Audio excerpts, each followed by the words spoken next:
All right, let's talk about a story that many of us think we know inside and out, the Book of Ruth. You know, that classic tale of loyalty, love, and family. But what if I told you there's a hidden layer of genius to it? Something that might just change how you see the entire story. Okay, let's get into it. Yeah, the usual take on Ruth is that it's this perfect, self-contained short story. I mean, it's praised in literature collections for just how well-crafted it is. You've got characters you can root for, some real tragedy at the beginning, and then, of course, a happy ending where everything works out. It feels like a simple, beautiful story about one family's journey. So that's the big question we're digging into. What if this beautiful little narrative is actually an incredibly smart and sophisticated argument, one with a purpose that's way bigger than just a simple love story? To really see that, we first have to understand the world this story was born into. The very first verse of the book gives us this massive clue. It says this all happened in the days when the judges ruled. Now, for anyone who knows their Bible, that phrase should set off some serious alarm bells, because the time of the judges was, let's just say, not a happy time. I mean, the Book of Judges is bleak. It describes a total societal collapse. It's just a downward spiral of violence, chaos, and moral decay. And the book tells us why, over and over. There was no king in Israel. And then, against that incredibly dark backdrop, you get the Book of Ruth.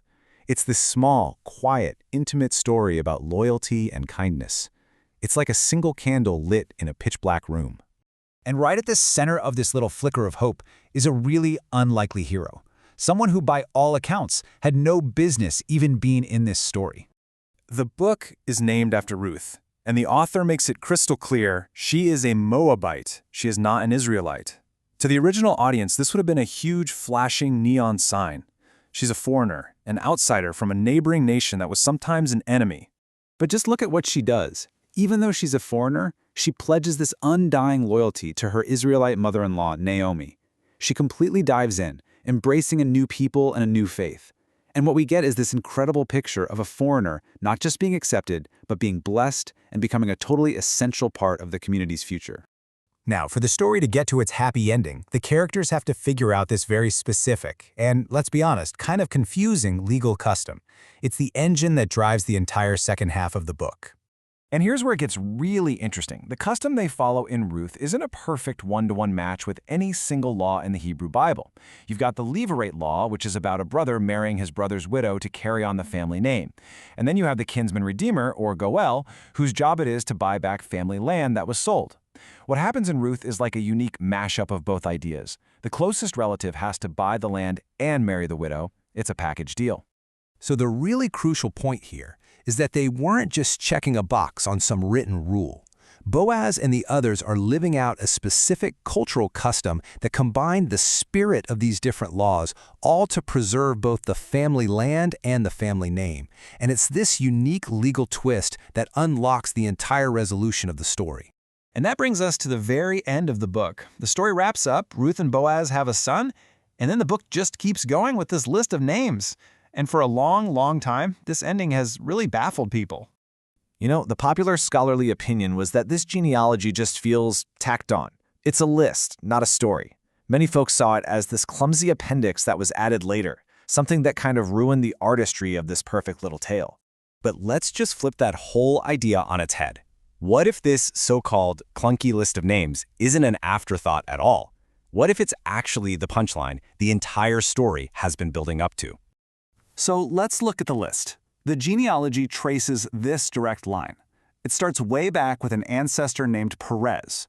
It works its way down through the generations to Boaz and his wife Ruth, to their son Obed, to his son Jesse, and finally to Jesse's son.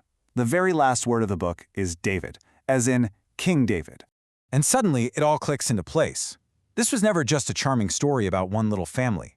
It's the origin story of the royal family. It's about the lineage that would produce Israel's greatest king. Once you see it that way, the purpose becomes crystal clear. The book is basically a prequel to the story of King David.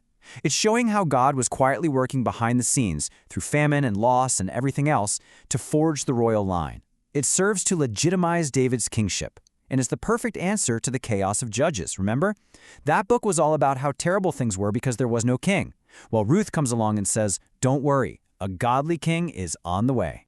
And this is a brilliant illustration of how God is shown to work in the story. Get this, In just 85 verses, God is mentioned 23 times. But what's really fascinating is that the narrator almost never says, "and God did this." No, nearly all of those mentions come from the characters themselves. It's showing God working quietly, behind the scenes, through the faithful choices of ordinary people to bring about this extraordinary purpose. And there's one last little layer of literary genius here. Depending on which Bible you're reading, where the book is placed actually changes its emphasis.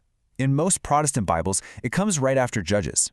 That highlights it as the solution, the king, to all that chaos. But in the Hebrew canon, it's placed right after the book of Proverbs. So you have to wonder, why there? Well, it's because the very last chapter of Proverbs famously describes the ideal, excellent wife. The Hebrew phrase for this is Eshet Hayel. Then you turn the page to the book of Ruth, and what does Boaz call Ruth? He calls her a worthy woman, using the exact same Hebrew phrase, Eshet Hayel. The book presents Ruth as the living, breathing embodiment of that ideal woman from Proverbs. It's just an incredible literary connection. So in the end, the Book of Ruth is a masterpiece on multiple levels. Yes, it's a beautiful story of loyalty. It's also a radical statement on welcoming outsiders. And it's a brilliant political prequel to Israel's monarchy.